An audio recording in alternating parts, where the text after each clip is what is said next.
Do you believe you know the difference between a puppy mill or a puppy farm, depending on what part of the world you live in, a puppy broker, a backyard breeder, or an ethical breeder? Do you believe you know the difference between all of those?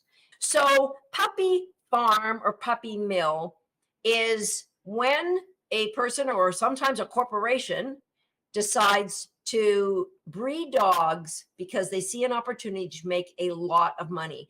And good ethical breeders rarely make a lot of money. Some of them lose money on a litter. Now, there are a lot of breeders that do make a decent amount of money, but they put in a lot of hard work. And really good breeders, guess what you're getting? The experience of their knowledge and their decision making on, number one, the health clearances that they do. When I was a kid, my mom wanted to buy from a backyard breeder. Why does anyone want to buy from a backyard breeder? Because we didn't want to pay for papers if we weren't going to show the dog. That's all the lay person thought was different. You don't have to pay for papers. We're not going to register your dog, so you'll save money. That's not the only thing that's different. There's so much that goes into ethically breeding dogs. Number one, it's about raising and selecting very healthy dogs that are true to the breed themselves, what they've been bred to do. And then all of the investment of the clearances for the eyes and x-raying the shoulders and the elbows. When you say I'm going to go to a cheaper source for my puppy, then guess what happens? I promise you, the difference between a puppy mill puppy, the price you pay, which sometimes they're a lot of money, the difference that you pay between that and an ethical, like the best ethical breeder, the difference that you pay, I promise you, you are going to make that up in the veterinarian bills that you are going to be paying when you buy from an unethical breeder. And I know that for a fact because you are handed your puppy in a parking lot somewhere or at an airport somewhere. You don't ever get to visit the puppy with the mother. You don't ever get to see the puppy with the litter mates.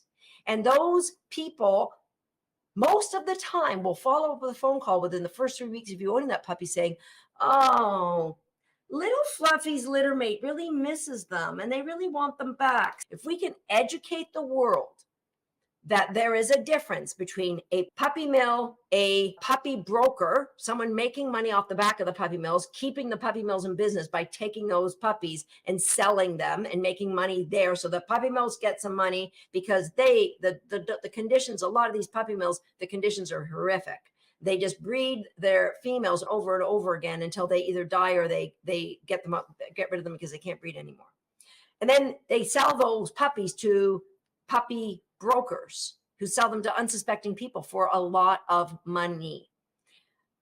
They'll vaccinate the heck and deworm the heck out of those puppies before you get them because it's the likelihood of these puppies carrying all sorts of parasites and viruses are really high. So they want to make sure they can keep them alive till they can sell them to an unsuspecting person. There's no guarantees with any breeder. Dogs can get sick, but I promise you the guarantee goes way, way up when you buy from somebody who does invest their time because they want the puppies they produce to have an amazing life. That's what they're looking for. I have been doing a lot of research to find charities that we could get behind, and I'm going to share with you the first two that we are going to be supporting in the efforts to shut down puppy mills. So the first one is Many Tears Rescue in Wales that does UK-wide. I wanted to first help a UK-based organization that was working to shut down puppy farms so that this would never happen again. Is there a world that we live in that this could never happen again, that somebody could produce so many litters in 1 year in such conditions? And in the USA, we're donating to Out Benji is really into education, really helping the world to open their eyes up to where they should be getting dogs from. Veterinary care is expensive. You want to minimize that by starting with the best, healthiest puppy you can get, and then feeding the best, healthiest food you can afford. And then, of course, engagement and enrichment for that dog.